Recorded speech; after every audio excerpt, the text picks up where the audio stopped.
Hello, and welcome to Model Aviation Live. I'm your host, Jay Smith, Executive Editor of Model Aviation Magazine.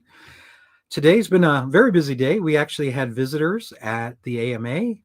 We had two people visit us from Flywing, and they are going to be providing us with a Huey helicopter that we're going to be able to review in the magazine. So we're excited to probably receive that in the next couple of weeks.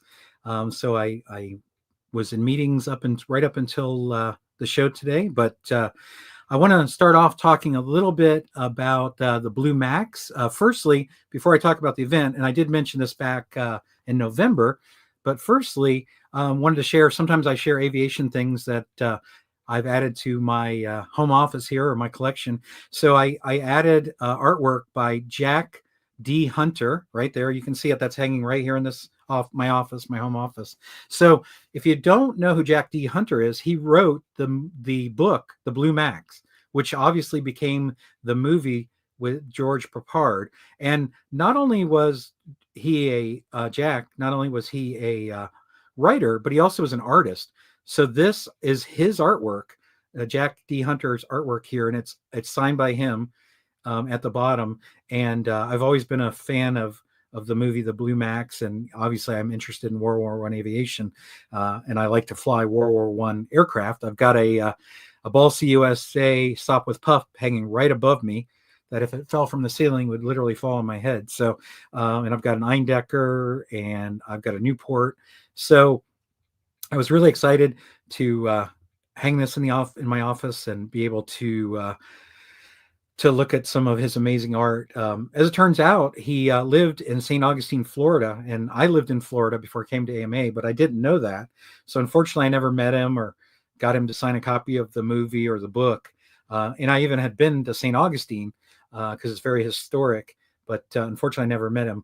The other thing I want to talk about regarding the Blue Max is, as I said, I mentioned back in the show in November that the Blue Max event is happening again. It's been like about 15 years since they've been holding the Blue Max. I went to the very first one. It was at Fantasy of Flight in Florida, which is owned by Kermit Weeks, but they soon outgrew the area they had there. So then they went to their club field, but it's grown and grown and grown. So now it was too large for their club field. So now they're having it in Ocala, Florida. It's not this weekend, but it's next weekend. I think flying is going to start on Thursday of next week. So I'm going to go to the Blue Max event because I haven't been since the first one. I know Mike Barbie was watching the show a couple of months ago, and he said he will be there. He will be traveling there. And growing up in Florida, I have been to Ocala. Don Garlett's Racing Museum is there. It's actually on the exit for Don Garlett's Racing Museum. So I've been there, and I actually, interestingly, played a 24-hour game of paintball. Back in the 90s, I was on a semi-professional paintball team, and we played a 24-hour straight game of paintball with about 250 people on 119 acres. So it's been a long time since I've been to Ocala, but I'm looking forward to it. And I hope that I'll have a chance to stop in and see Don Garlett's museum, because I haven't seen that in over 20 years. But, very famous race car driver. So hopefully I'll get to see a lot of neat World War I aircraft. We'll do an article on this event. We have done articles on this event in the past.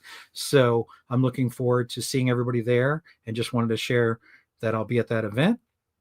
Our guest today has the distinction of actually being on the show the most, because we love talking about his projects and his construction projects. And mainly today, it's Derek Micko. And mainly today, we want to focus on the Corsair. But since we've been talking a little bit about World War I, the last time he was on the show, he shared that he and Paul Coleman are going to be working together on another face-off article where they build opposing aircraft, and we're going to do full construction articles. So I'd like to welcome Derek to the show to tell us a little bit about that for those that missed it, and what airplane he settled on for his World War I airplane. So hi, Derek. Thanks for joining us again. Hi, Jay. Thanks for having me. Absolutely. So tell us a little bit, and maybe take it from the beginning in case anybody didn't see the previous show about the face off, and then if you could go into specifically what model you've chosen. Sure.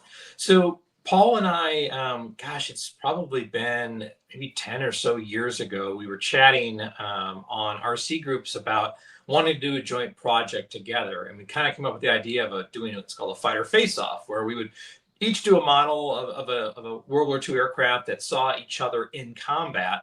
But we wanted to choose aircraft that weren't overly modeled or weren't, not as common of an aircraft as you had seen. So he chose the P-36 Hawk, which was the radial version of the P-40, and I chose the I-16 Rada, which was the premier Russian aircraft at the beginning of World War II, and also fought against in China. It fought against Japan, so it had seen quite a bit of combat, and those two aircraft fought each other in a couple of different locations.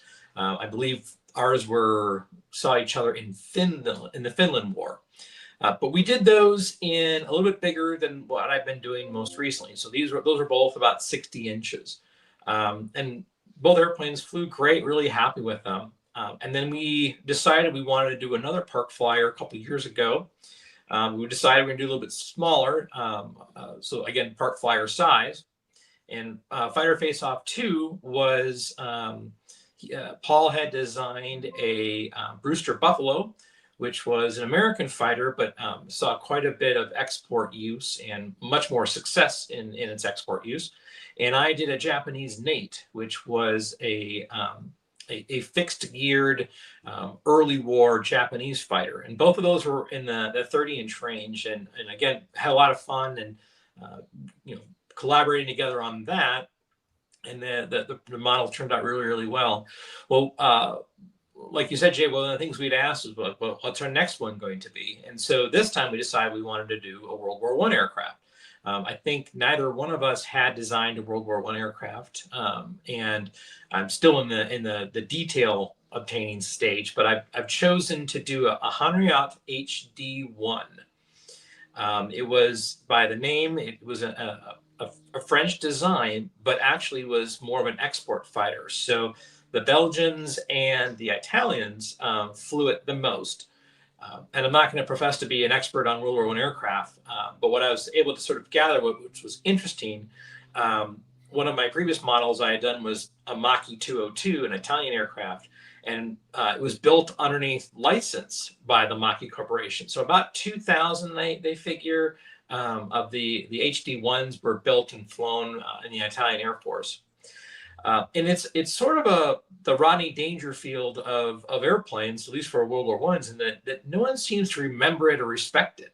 And it did really well. There was quite a few aces for both the Italian Air Force as well as the Belgian Air Force. And the top Belgian ace flew that aircraft. Now, most of his kills were balloon kills, from my understanding, attacking observation balloons. But a lot of times that was just as dangerous as combating an airplane. And at least the Belgian combatants considered shooting down a balloon the same as shooting down any other aircraft. So it saw a lot of service and amazingly had a very long lineage after the war. So it entered service, I believe, 1916, 1917, around that time. But the Belgians and I think even the Italians used it into the mid-20s, which is an exceptionally long time for a fighter plane, and one that only had a single machine gun on it. So it's kind of a neat airplane. It looks like a cross between a Sopwith and a Newport. And apparently, Henriot, the designer, built Sopwith aircraft under license. So I think that's where we see some of that similarities in design. But it's a neat airplane. It's very attractive. It looks to be a pretty straightforward design. So I'm really looking forward to get it on the computer and start working on it. Well, I think it's a very interesting selection because, like you said, not often talked about, not often modeled. So, you did mention this is your first time designing a World War One aircraft. Is it also will it be your first time flying a World War One aircraft? I've flown a couple of biplanes in the past. I had I think it was a Hangar 9 Fokker D7, and that was a lot of fun. A great airplane, but taking off and landings, of course, like any World War I aircraft, were a bit of a challenge, especially off of pavement, which is where I fly. So I found it was almost easier to take off of sort of the dirt section or the gravel section on the far side of the runway than trying to take off with the tail skid on asphalt. Yeah, that's obviously when we used to have the event at that used to be called it's now called Warbirds over the IAC. But previous to that, that event, they used to have it at Site 3, which has the paved runway, but all the World War One planes, went into the grass. So then I don't know, not necessarily just because of that, but they moved it back to Site 4, which is all grass, which is where IRCH has held the big helicopter event. So that event now, everybody flies off grass. But I agree with you. Grass or possibly dirt is a lot easier with a lot of the World War One aircraft. I just saw Mark Sturmer is watching from Rabid Models. I know you've worked with him when we talk about the Corsair about some tools and some things to make life easier. Yes. So the tools sort of evolved from some things that I had been doing, making my own tools and working with Mark on designing the landing gear and designing, spinners and those sorts of things. I thought, well, maybe we can work together on some tools. So some of the things that we've created are, and you'll probably see more of in the near future here, are leading edge shaping devices. So if you're doing like a flat sheet tail section, you can, it's a curved shape. And so you can sand that shape really easily. And it's not that there's not these tools already out there, but most of them are designed for, say, a 40 or a 60 size airplane, and not as many of them are around for smaller ones. So some of these are more focused on, park flyer or a little bit bigger models. So those are some neat things coming along. Excellent. Well, I know the focus today is on the Corsair, and it was really exciting because you were open to letting our readers pick what construction article, and you gave many different selections from many different countries, and it was a very close. The voting was very close, but ultimately the Corsair won. So I know you've got a couple of examples there, one without covering, and so I'm going to just turn it over to you to do a little show and tell and tell us a little bit about both the models and give us some tips for those that are wanting to build it. Sure. So I'll go ahead and kind of do an introduction to what, so some of the specs about the model and some of the features that it has. So the airplane has a wingspan of 32 inches. It's going to weigh anywhere between 7 to 10 ounces, depending on which version you choose to build. You can get the plans through modelaviation.com. On there, you can get the plans for download or you can purchase them. There's also templates on there to be able to print your own printed tissue, which is what my airplanes are covered in. And I'll show that in just a minute here, the one over my shoulder. And there's cockpit details, so like you can download and print it onto cardstock and kind of add some details. So within that, there are two different ways that you can build the airplane. You can build the airplane with what I call a standard wing, which means there's no retracts in it. There's no wing folding feature. You can put landing gear on it, and they're like my other park flyers where you actually plug the landing gear in, and I'll show that on the frame version in a moment here. Or you can build it as with retracts and with folding wings, which is something that's kind of unique. And I think, to my knowledge, there's no other airplane in this size range out there right now that has both those two features. So I know there's some bigger Corsairs, some foam ones, some composite ones that have the folding wing mechanism. But to my knowledge, this is the smallest airplane that is a production airplane, if you will, that has that feature. So some additional bits of information about the models. Like I said, you can get the plans through Model Aviation. Manzano Laserworks offers a laser cut short kit, and what's nice is you can actually choose a couple different options. So if you want to build the standard wing, you can order it that way, or you can order the retract and folding wing version. And within that retract and folding wing version, you don't have to incorporate both of those, but both are offered within that option. And here's some flight video while we're chatting here of, I believe this was the initial flight of the Corsair. And then to go with it and to accessorize out the model, Rabbit Models offers quite a few 3D printed details for it. So they have a 3D printed hub, 3D printed tires and hubs and rims, the 3D printed retracts themselves, which is, again, a unique thing for this size. They rotate 90 degrees, just like the real Corsair does. They have all the 3D printed parts needed for the wing folding mechanism, and they also offer a power package. So, really, I think the modeler is set up for success. If they get the plans through Model Aviation, they can get the short kit, and then stop by Rabbit and see what accessories they want to add to the model. But so I've got both of the prototypes here. I'll go ahead and I'll start out with the standard wing version. And so here you can see the model is framed up. Some unique features about the airplane, like I said, this is that 3D printed hub. It looks a little bit, it's exact scale for this size, I would say. And this is the power unit. So this is a 24-gram, 1300 kV motor. And this power setup is the one that I think will be best for the standard wing airplane. The folding wing airplane is a little bit heavier just because there's so many more additional components to it. This, as you see right now, the motor weighs 5.5 ounces. So it's a pretty lightweight model. Here on the bottom, so I can show it, there we go. These are the plug-in landing gear. So you can see here the little plastic clip that sort of locks in to hold the gear in place. But it does allow you that if you want to hand launch the airplane, you can go ahead and take out the struts. And something I don't know why I didn't think of this earlier, I also are using some wingtip skids. And so I've got them set up where they fit into the slot for the strut, and they get held in place with the same screw that holds the clip in place. And so you'll have this to take the brunt of a hand toss landing, so you're not scraping up the bottom of your wings. And then again, these are those 3D printed rims and tires that Rabbit offers. But you can see the really nice quality of cutting, all the parts. Having looked at the plans, a modeler can get this airplane framed up in a weekend with the short kit. So it really does that. The pre-cut parts really make it quick and easy for you.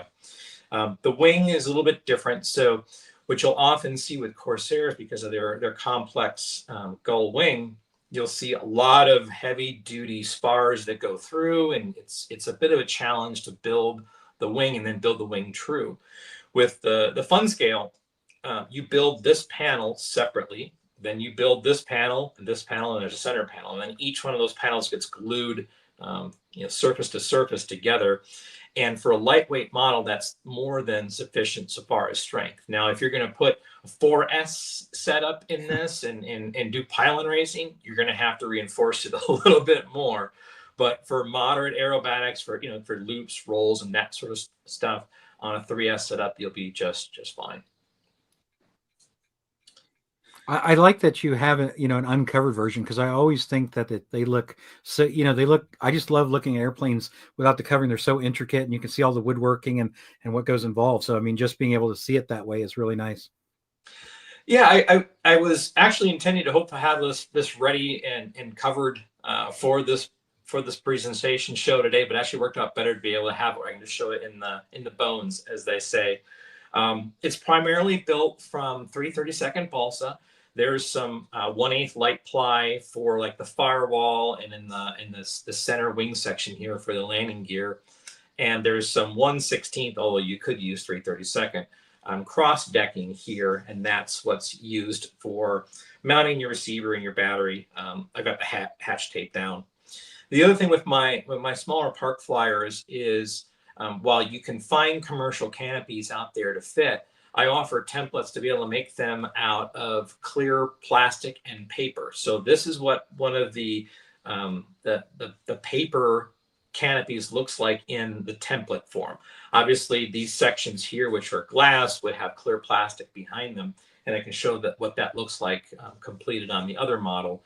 But I think it's kind of a neat feature, and also kind of creates that nostalgic, early free flight models where you didn't have vacuum parts back then. You had to make them all out of flat sheet acrylic and paper. And that's the standard winged version. This is the folding wing version. So this one is obviously the same size, 32 inches, but it does have both the retracts. I'll show you that here. It has the retracts and, of course, the folding wings. So the folding wings, there's a single servo. It's a 9-gram metal gear servo that actuates and pushes a control rod and a horn here that folds the wings. And there is, and you can't really see it in here, but in the retract unit, there is a single 4.3-gram metal gear servo that actuates the retract itself. One of the things that I was hoping I could get away with, and I still might, I just haven't had a chance to test it yet, is can you taxi the airplane out with the wings folded up, come to the takeoff line, drop the wings, and then take off? I haven't been able to test that yet. I'm still doing that. But in the meantime here, let's see if I can see it. Right here, there is a piece that locks over into the center wing section, and a screw goes through to help hold it in place. I also have in my build thread on RC groups some details here about an additional, basically it's a strap that helps provide some additional support for the airplane. Here you can see what the folded and flat sheet canopy looks like. It's really difficult to tell it's not a vacuum form unless you get up real close. Then you can see some thin lines where the plastic overlaps. Again, there's some additional details that come with it. So this has the printed wheels. There's a printed tail wheel, and then within the short kit, I provide some parts here to help recreate the tail. This has a little bit more powerful motor in it. So this is an Emax. I'm looking at the numbers so I can give it to everybody here. It's a CF 2822 39-gram 1200 kilovolt brushless motor. Both the models are going to fly on a 3S setup, probably around 1200 milliamp pack. And then this prop, which is really pretty close to scale, this is a 9.5 by 7 3-blade, and that is the same motor as the Flightline D20. So it's pretty common out there, and you can get it. And then again, the 3D printed hub. I can go ahead and show you a little bit of some of the additional features on the inside. So the model comes with the ability to make your own instrument panel and details in it. And then in here, you can see there's a profile pilot and kind of a cardstock paper canopy. Then underneath here, your battery sits on a tray. Sorry, it's kind of challenging to get. With magnets, right? With magnets, yep. The tray holds the magnets hold the tray in place. But I can go ahead and give you a demonstration here in just a second. I'll go ahead and power it up. Absolutely. With the retracts and with the folding wings. So one other thing before I power up, this is the transmitter I'm using. It's a 10 channel. You will need 8 channels if you're going to do the folding wing and the retract version. Each retract and each wing folding servo has its own channel, and that's because you're going to need to make endpoint adjustments to make sure that you get them exactly the movement that you want them to. The other thing is the retracts and the wing folding servos need a servo speed reducer. So sometimes transmitters will have them built in, and you can do that. This one doesn't have that, so they're a plug-in, like a servo extension. It's a plug-in item that will slow down the retraction. The reason for that is twofold. One, it looks more accurate to the full size model. The second thing is it reduces the wear and tear. So if you're doing the wing folding, as fast as a standard servo well, you're going to probably break something on the second wing folding. So it reduces the stress on the airframe. The other thing that you will need for the wing folding is a servo angle expander, and that also is an inline plug-in that you can get. And what that does is a normal servo does about between 60 and 90 degrees travel. This gives it a full 180 degrees, and that's needed to get the wings to fold to the proper angle that would be close to the full-size airplane. So with those in consideration, you'll want to be able to pick those up. I think I got mine through Amazon, but a lot of other local hobby stores can get them for you, or you can find other online retailers. The other thing that I always do, because I've got the wing folding, I always make sure that I have the knob that I'm utilizing for the wing folding I'm aware of what position it is. So because these other switches are easier to hit because they're larger and they sort of stick out, I chose one of the radial switches, and that way when you rotate it will move it, but you have less of a chance of bumping it while you're just working on the model. And then, of course, if you are going to articulate the wings, make sure you have that bolt and those straps removed, like I've done here, so you're not going to rip the wing apart when you articulate it. So let's go ahead and power it up.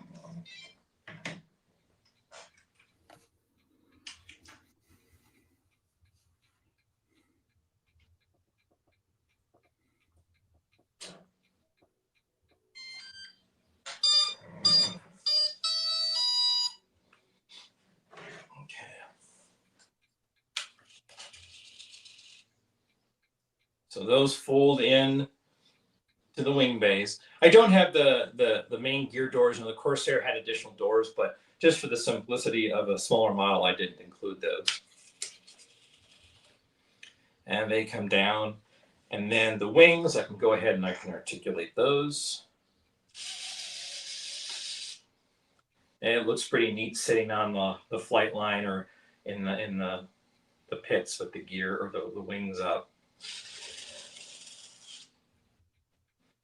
And it's a neat feature, but you can build it other ways. So if you didn't want to do the folding wing, you can build it with the retracts and just glue the wing panels together like you do on the standard wing, or you can do the opposite. You can leave the retracts off, do plug-in landing gear, and have the folding wings if you wanted. When we talked about it being the Corsair and you said that you wanted to see if you could make the wings fold, I remember being amazed by that because to my knowledge, there's no RC model airplane of that size that the wings fold. And, it obviously works very well. And when you set out to do that, how challenging was it? I mean, did it come together fairly easily? Did you have to go through a bunch of different prototypes? Just kind of, it'd be interesting to understand, what it took to get there. Yeah, it was.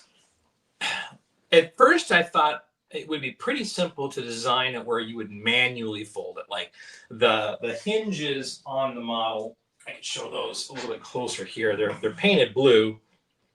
Let's see, where are we at here? You can see them. There's a pin here. And there's a half of a hinge in this panel and a half a hinge in this panel.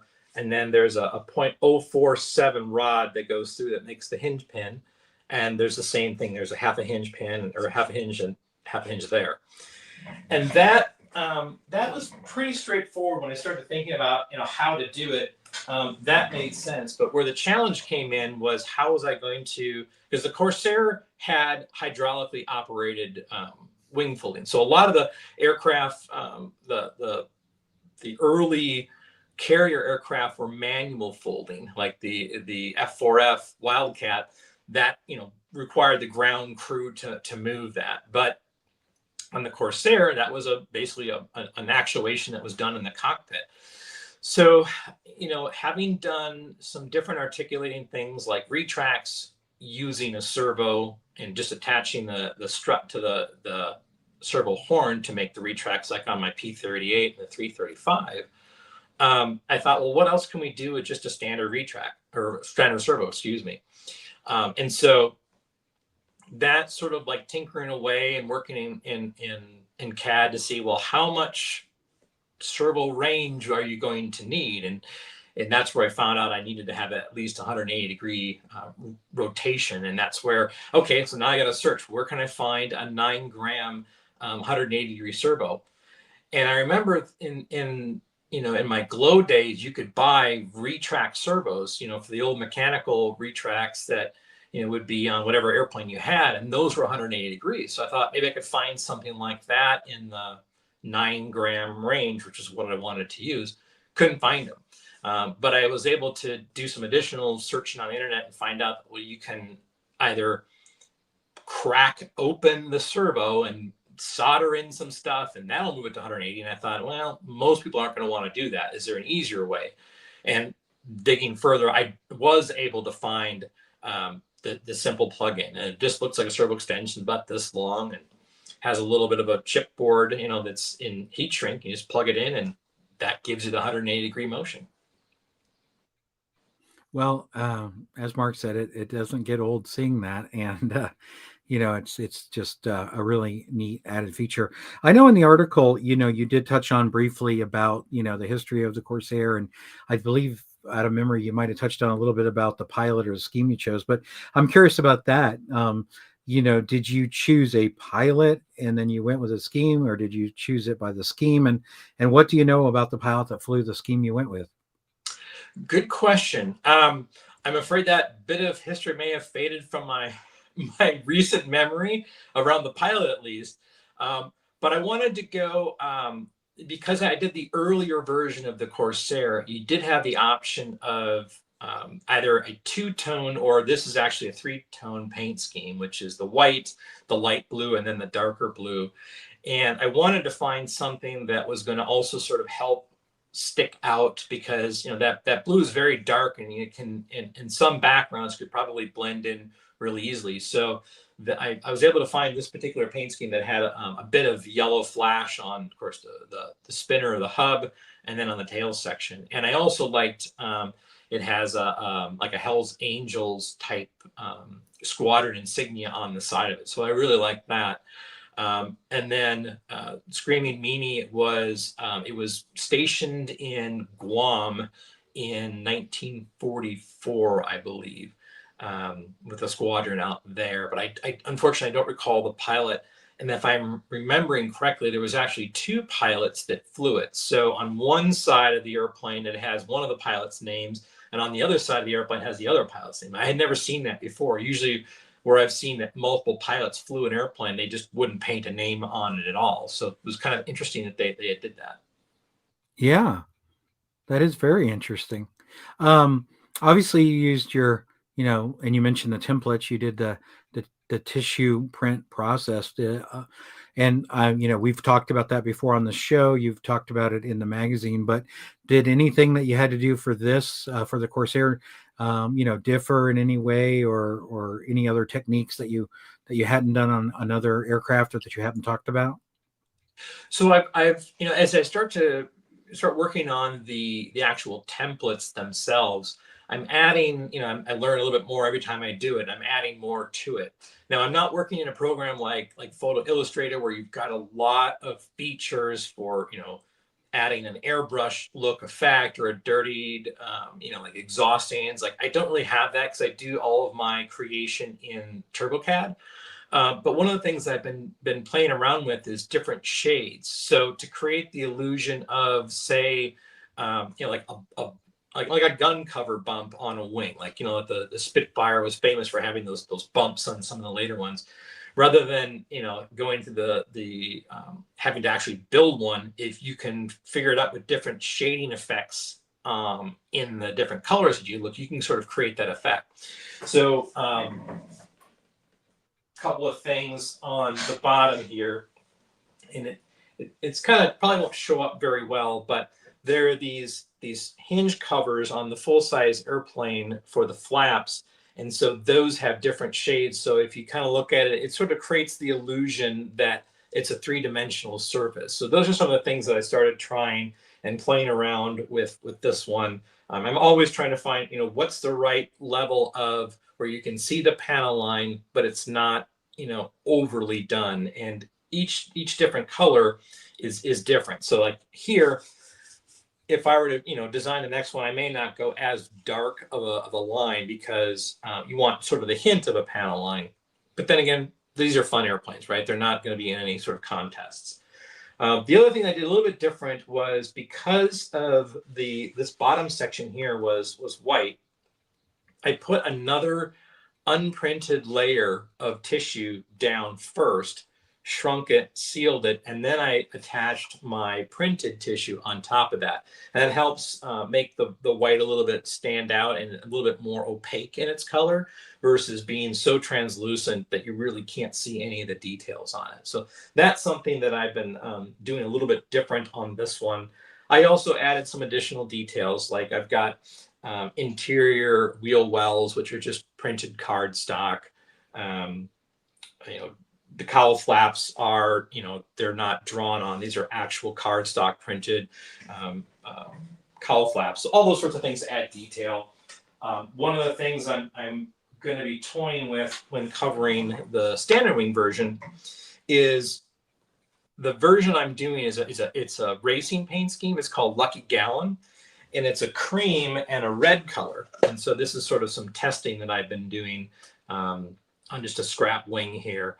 And what I did was because the lighter colors tend to have less opacity, I actually covered it with basically, like the paper you'd find in a birthday package or something like that, that non-flying model tissue, but I was able to use that and put a layer on. It's real lightweight, and then when I put the printed tissue over it, it really sort of makes the colors pop a little bit more and stand out. So I'm debating on whether I want to do that with this one, because again, those lighter colors might show not show as bright or as strong in comparison to those darker blues or the darker greens.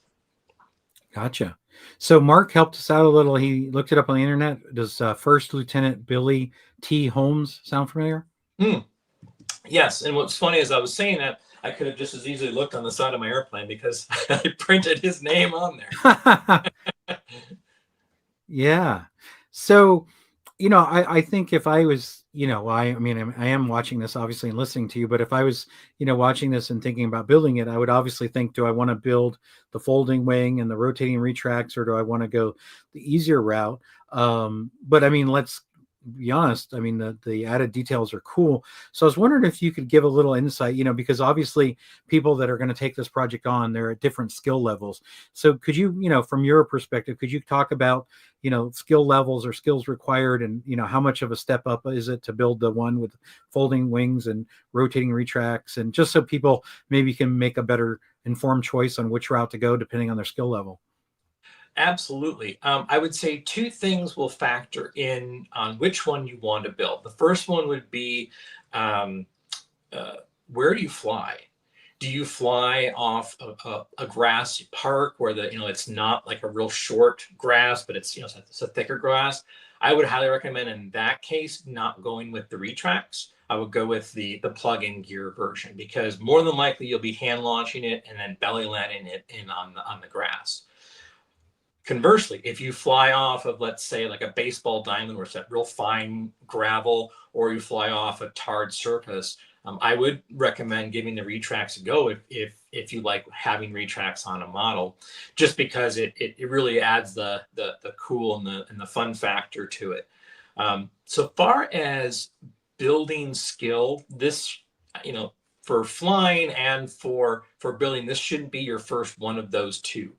You should have a couple of intermediate airplanes so far as flying skill. Not that it's a difficult airplane, but a warbird is a little bit more challenging than a sport airplane would be. If you've built one or two models, or especially like you built like an old Gallows kit, like not old, but a Gallows kit, you shouldn't have too much difficulty in building this. And one of the things that I've done is, and I think we're going to link it in the this video's detail, is a pretty comprehensive build thread on RC groups. I'm still in the process of entering that information in there. I've completed on how to build the wing, and I go into the fuselage next. And then once that's complete and the covering section is complete, I'm going to show on how to build the standard wing. And the standard wing is basically very similar to the wing folding version, just isn't as many parts in it. So that's a really great resource. It'll walk you through. And there's also, you can download, I know modelaviation.com has it, and I believe Manzano has it as well, construction and covering notes. So I did a bullet point step-by-step on how to build both versions of the airplane. And then I also have created some videos on how do you put together the retracts and how do you install them in the Corsair specifically. So if someone's kind of trying to scratch their head, like, I don't understand how this all works, watching one of those videos will help explain a lot. I really take my time to walk through it, like, here's what you do next. And then this is the measurement of the actuating strut. And this is the rough angle of the servo horn that you want to set up. Like, all that sort of information's in there. So it's a complex, but it's not a difficult setup, is maybe the best way to describe it. So, if you're someone who likes to tinker a little bit and wants a bit of a challenge, try the full setup with the wing folding and the retracts. Because you do have to assemble the retracts. They come in several different parts, and you have to put them together. But the neat factor of pulling those gear up when you're first taking off, it's worth all the effort. So I know obviously you haven't flown the fixed wing version because you're still finishing it up, but obviously some of the components, extra servos, and you mentioned a slightly larger motor and potentially maybe a slightly larger battery. Obviously that adds a little bit of weight to the folding wing version. So how does that compare to some of your other warbirds? I mean, is it obviously it may fly slightly heavier, but is it any concern on landing or flying in general in the times that you've flown it? I haven't. So that was the other thing that was a little bit different on this one. So all of the park flyer airplanes that I've done, with maybe the exception of one of them, have the standard Clark Y airfoil, and that is roughly 11.7% thickness to width. That's sort of that ratio that gives you. So no matter how big you make the wing, it's going to always be roughly 11% of whatever the chord width is. For the Corsair, I went with a Clark Y15, which means it's 15%. So it's a little bit thicker wing. And I think, and that was mostly to be able to fit all the retracts and the wing folding components within the wing. But I think that's actually really helped this model because it is a couple ounces heavier, and it doesn't fly significantly different. I would say a little bit faster. But I think also some of that is just my getting used to the airplane. So I need to work that left hand a little bit more and pull that throttle back a little bit when I'm cruising by. But I didn't notice any sort of bad habits while I was flying it. I would say it's one that you use your power on approach. So you don't line up on the runway and cut your power out completely. You're slowly pulling it back. But I find that works best for most models when landing them. And I don't, even with my bigger models, I don't utilize the flaps all that often. So I'm sort of used to, just on your approach, you're bringing it back, finding that set rate, and then maintaining that with your power. And I think I'm pretty sure we've talked about this before, but if I remember correctly, you don't use stabilization on any of your aircraft. Is that right? Correct. I don't use dual rates. I don't use a gyro. I don't use expo. And so, when I'm first flying a model, you're testing out, is this enough throw? Is it not enough throw? And so, my models, when I first fly them, they sometimes tend to be a little bit more sensitive, but as I dial in the control surfaces, I found I don't need those sorts of things. And one of the things that I have had a couple people even mention, like the P-38 and the Corsair, is it just has a bigger feel in the air. And I think that's because it's not, when you think of a smaller airplane, they the old saying is they flit, they bounce around. Whereas because you've tamed back some of the controls and the fact that they're lighter airplanes, they just seem to have a bigger presence in the air than they really are. So I think that has something to do with it. But yeah, as you mentioned, I don't utilize any of those sorts of things. Doesn't mean that someone couldn't utilize them. I prefer not to. Well, we've talked a bit about its flying, but any other tips for success for a new pilot that builds one? I mean, not a new RC pilot, but new to this airplane pilot. I would say, give the plans a thorough review. Read through the construction articles, either online or in their paper magazine. That'll give you kind of an idea what you're getting into. Read the construction and covering notes, because I also cover how to cover the model on printed tissue. But I've seen some other guys that built my models with iron-on film. They look just as nice as a tissue covering. And then also, check out my YouTube channel. My channel name is Fun Scale Models. And I've got, flying videos. I've got build videos. I go through on my P40 from start to finish on how to build a model. And a lot of those techniques can be used on any of these smaller park size airplanes. And then, like I said, I've got videos on specifically the Corsair on installing the retracts and those sorts of things. And then if you are on RC groups, checking out that build thread, that'll be a great source. And I'm very interactive on there. So if you've got questions, I've had guys email me, I've had them post stuff on RC groups, and I try as best I can to address their questions as timely as possible. Yeah, absolutely. That's great. I want to touch on, you also share with me that you built another airplane that was one of the choices, but obviously the Corsair won, and you're gonna show us that. But before we move on to that, is there anything else you want to say or show involving the Corsair, or are we ready to show the next model? No, I think we're probably set.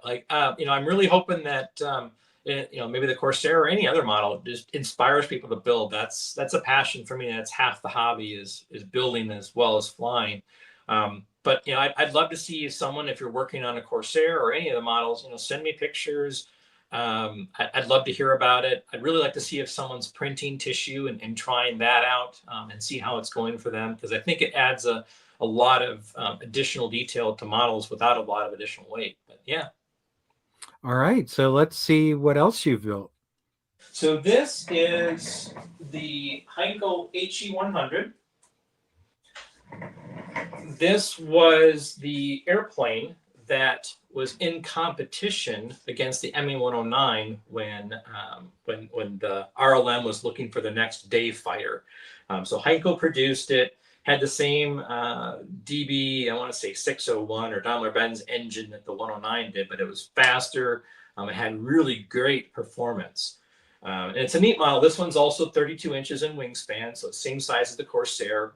This one weighs about, I want to say 10 ounces ready to fly. So also pretty lightweight, printed tissue on it. And this one also has retracts. And so Rabbit offers these on their site as well. These are mechanical retracts. There's a 9-gram servo that actuates them. Last time I had flown it, I made kind of a mess of a landing, and it was my fault, not the airplane's. But the retracts, I need to rework them on this particular model. But they also offer the spinner. It's not yet available at Manzano, but it will be. That'll be, once I get the Corsair wrapped up, that'll be this one as well available. Has a cockpit in it, paper cockpit like the Corsair and some of my other models. And it really is a nice flying airplane because it's got a really nice wing platform and a decent nose and tail length. It almost flies like a pattern airplane. I mean, it's not, but it's a very smooth and a groove flying airplane. I think it turned out great. So definitely post in the comments or let me know if you'd like to see a construction article on this, since it's the next build and it was one of the choices when everyone chose the Corsair. So Obviously, you've designed a lot of aircraft and built a lot of aircraft, Derek, and we've had a lot of them in the magazine. And so, kind of curious, if you decide that you're going to go, I mean, obviously, you're doing testing and all that, but once you get past the testing phase, you've got a lot of different aircraft to choose from if you're going flying on a Saturday or Sunday. At this point, I mean, you've got a bunch of them behind you, and is it a struggle for you to pick what's going to the flying field after you've gotten past testing and you're just for enjoyment? Yeah, it can be. Just recently I had the Dornier 335 out, and it's over this shoulder, the P38, and it's kind of funny because when you don't fly them for a while, it's like, I haven't flown this, I should get it up, and then you remember how much fun it is to fly, and it's just each airplane, while they're had basically the same airfoil, that Clark Y, but they all fly just slightly different. So they each have a unique character onto themselves. The Stuka, let's see which way I move. That one there, which was we did a while back, sort of in recognition of the Battle of Britain and Dave Platt, is also one of my go-tos. It's a fun airplane. It's one that I like to fly in real close to me, so I can do lazy eights and stuff like that. It's just a really relaxing flyer, and it doesn't have the complexity of some of the other airplanes, and so it requires a little less tinkering here and there. But I mean, all of them are fun. I haven't flown the Mach in a while, so I probably need to do that. I flew. You can't see it because it's up on the wall there, but I flew my little P40 not too long ago, and had a blast with that. Which again, with that and the fact that now we've got rotating retracts, I got to do a little bit bigger one. I'll probably do one in the same size range as the Heinkel 100 and the Corsair, maybe about 32 inches. So I'm guessing when you go out to fly, if there's other people at the field, your creations probably bring a lot of attention because everybody's always interested if they see something, that they don't have, or that's, something that's not mass produced, they're interested because, like, whose is that? Of course, by now they probably know that you design them and you build them, but I'm just assuming you get a lot of attention at the field with your aircraft. I think they're great for conversation. People start coming up and say, I used to build stuff like that when I was younger. The stick and tissue, and there's that nostalgic factor and relatability, and I think some of the people that I've met have decided to build a model, whether it be one of my own designs or something else. It's sort of helping to inspire the passion of building, and especially for me, I have ARFs. There's ARFs over in the corner there, and they're fun to fly, but I don't have the same attachment to them, even if I trick them up a little bit, as in the same amount of pride in flying them as something I've built. So yeah, I would say that they're great in getting to know other modelers, because it's a great conversation, whether it's a model that you've built or what model they've built, because the builder has that excitement of wanting to talk about something they created. Yeah, absolutely. I never asked you this before, but I mean, obviously, you build a lot, you design a lot. We're always promoting building in the magazine, with the free downloadable plans and construction articles and tips and tricks. But and I know I didn't, prep you to think about the answer to this, but I'm wondering if you might have an answer. Thinking about when you first got started, because we have people, literally every day or every week or every month getting started in building, whether it be free flight or control line or RC. But, when you think back, with all your experience now, what's one thing that you wished you knew about building when you started that you know now? Can you think of one thing that, you wished you would have known? Um, Take your time, and every accident or every break is a learning opportunity, and it's going to happen. Especially with these smaller models and with the stringers, I break stringers all the time when I'm building them and handling them. And it happens. So you either replace a springer or just put a little bit of CA and fix it. So don't let that get you down and get discouraged. And each one is going to get a little bit better than the next. And I would say, for me, as I start to stay that consistency in building, I feel my skills have grown faster in a shorter amount of time. Like each one, I learned just that much more on it, and I still have a long way to go of learning different techniques and different things. But it's that it's that first part of just getting started. Just go ahead and do it and see what happens. And even if you don't ever fly the model and it just goes in the garage or whatever, don't worry about it. And then come back to it, not to, like 6 months, a year later, and just look at it like, wow, I thought I knew what this was, and now I've learned this, that, and the other things since then. So it's also about that journey of building the your modeling skill set. So don't get discouraged and make mistakes, because that's how you learn. Well, I think too, when someone, has a mishap like you did, you mentioned on a landing, not the fault of the airplane, but it happens. And I think kind of what you touched on briefly there about, maybe put it away temporarily and come back to it. I think that's a great piece of advice when you inadvertently damage or crash an airplane and that needs to be fixed. Once you make sure you got all the parts and you put it somewhere safe, I've found, and I've been told by other people, it's probably better to let it sit for at least a week or so, and get past the fact that unfortunately you lost it in the sun or whatever happened. And I think you just come at it with a fresh perspective. Oh, absolutely. Yeah. Put it away. It's never as bad as you think. I mean, it still might be a write off in the end, but give yourself a week or two and then come, don't even look at it, set it aside, and then come back to it with a fresh perspective. And usually it's not nearly as unmanageable as you maybe had thought when you first crashed. So, Yeah. And if you built it originally too, then you're very familiar with its construction, and that makes life a little easier too when it comes time to repair and what parts you might need.